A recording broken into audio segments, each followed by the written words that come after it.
Temporal alchemy is a psycho-imaginative process related to memory palaces and mind fortresses.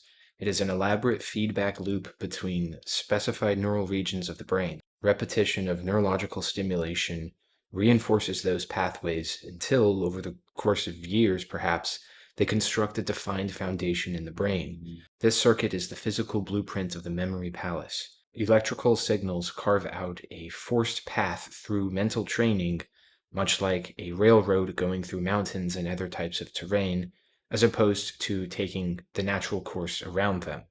This allows for direct travel from point A to point B to C and D and so on until it becomes a full circuit where those tracks, those neural tracks, are the main route taken as neurons default to the path of least resistance. Unless, of course, they are forced in heightened states of meditation, fight or flight, and other conditions of intense electrical signals. It is because these forced electrical signals are repeated so many times that you can create those railroad tracks, or through environmental reasons and conditioning, those railroad tracks are reinforced. Once the circuit is created and continues to be reinforced, you have what we can call an alchemical thought process. Information and stimuli are received by the body and senses and sent to various regions of the brain where that electrical signal is translated, transferred, and integrated. Literally, the particular way that you think, understand, and imagine. Basic routines, habits, and conditioning reinforce this in their own ways to varying degrees of simply having trails, dirt roads, paved roads, highways, and finally the most linear and direct, railroads. Since this is on temporal alchemy, the focus is the most extreme of these, the railroad, which again is created by some mix of heightened states, fight or flight, and meditation over long periods of time. As we have explored in previous videos, these are all forms of what is known as dissociation, psychosis, flow states, or zones. To summarize the neurology briefly, those states work by increased visual signals that pass through the thalamus, which are given priority over the somatosensory and nociceptive signals that also pass through the thalamus. These signals want to end up in the anterior cingulate, where they get memory-based emotional associations from where they can be put into conscious attention from limbic enhancement. Focus on watching or imagining or daydreaming or intently working on something, so there's an attitude of expectancy, and you lose the perception of pain stimuli. Those signals, whether they are simply discomfort or an actual wound, cannot be processed because the visual signals have precedence with enough focus or fight or flight. Those extra electrical signals, which give the imagination variability, like seeing in your mind's eye, visualizing, compartmentalization, as well as dreaming, are all functions of this electrical process. They're all taking advantage of this. Because conscious effort can direct electrical signals to specific regions, such as visual signals overriding pain signals, captured in common sayings like mind over matter. You might have also heard of directing consciousness to areas of the body. This is the idea of focus, putting electrical signals into areas associated with controlling what task you might be attempting or problem being worked out. Coordination and hand speed, for example, can increase over time by reinforcing neural pathways to receive faster reflexes. Processing is near instantaneous when you have a high-speed railroad in a direct line ignoring all terrain, rather than, let's say, a car in a winding road. The conscious focus is what reinforces those neural paths. No matter the task or activity, whether mental or physical, there's no real distinctions of that in reality. You can be faster at something, wittier, understand quicker, or have a deeper understanding. You can be more detail-oriented, notice things, you can be craftier, and so on. This is the neural process of skill development. So we have focus, which reinforces pathways that increase skill at the related tasks. More skill gives way to what is known as expertise or mastery or erudition, depending on the nature of what that skill entails. So intellectual or problem solving, physical activity, craftsmanship, and so on. With this understanding of skills, focus, flow states, meditation, fight or flight, and psychosis, the different levels of reinforced pathways, we can get into where the alchemy comes in. People are seldom only doing or learning one thing. Let's take a blacksmith who has spent a lifetime honing his craft of forging with metal. But let us say this blacksmith has a passion for gardening that he works on in his free time.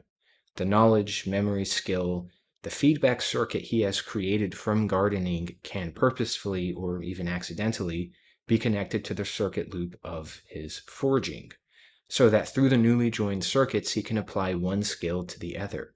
His mastery and expertise across different skills transmute into a new element.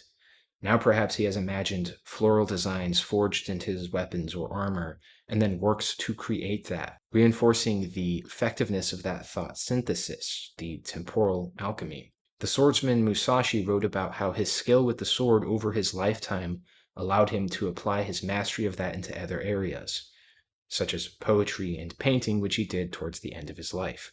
The railroad of his skills were connected to other areas now, allowing for new subjects of his focus to tap into the main circuitry system he built, the memory palace. The brush strokes were no longer vague and hard to draw letters and symbols, but delicate and precise cuts and slashes.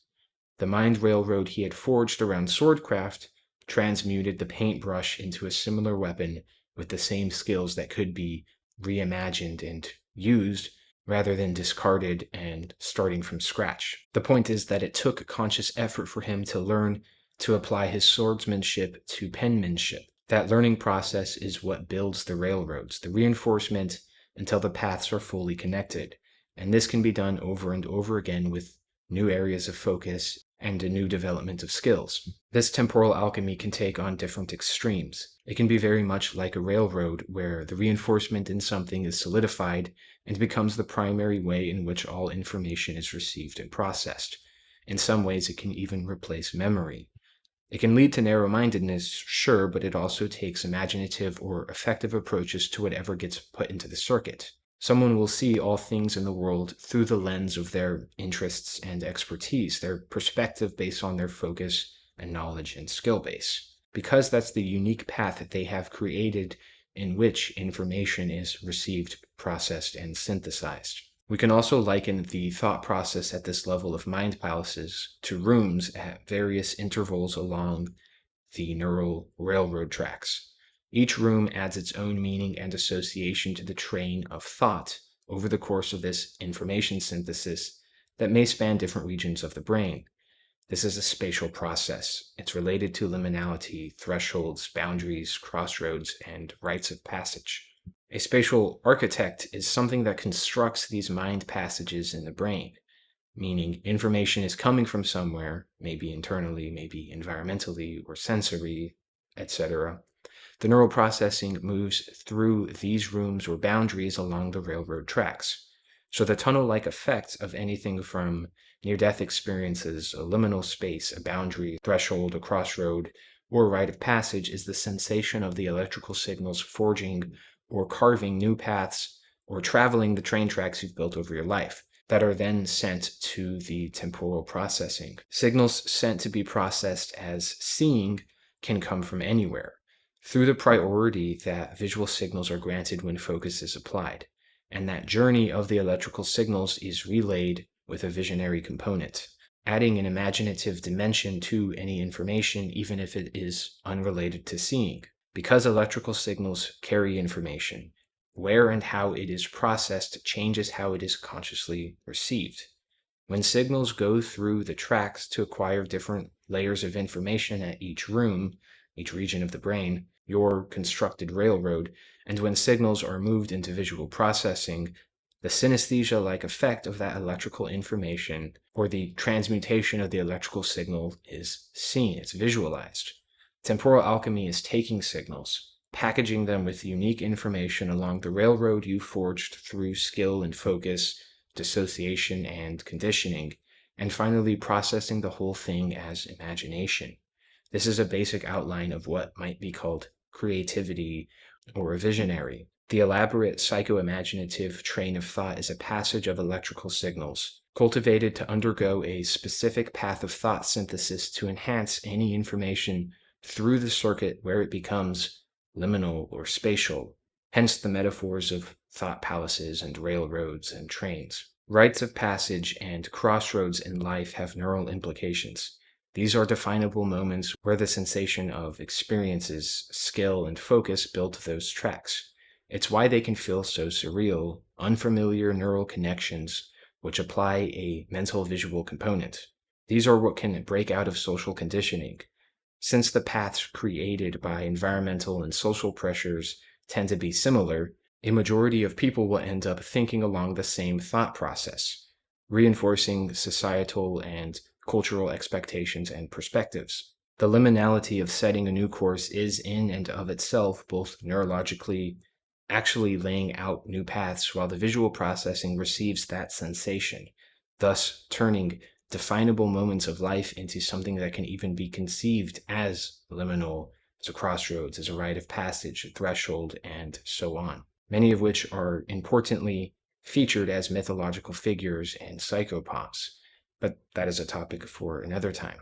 Now I'm going to end this video on that note, but this train of temporal thought alchemy has effects beyond the neurological and gets into microbes, environmental relationships, symbolism, immune responses, phosphenes, mythology and folklore, culture and society. And there's even more that can be said on the liminal and spatial aspect, the biophotons and free radicals, and how to create these memory palaces consciously, and how they may be created through conditioning and trauma, and even how to break out of them, as well as the chi and meridians of Taoist alchemy, which is where a lot of this idea is coming from in the first place. And we can also go in the direction of looking at ancient Taoist alchemy, scriptures, and practices so you can see for yourself what it's like without my interpretations and experience, whether you come to similar agreement or not. But that's it for this video, so thanks for watching.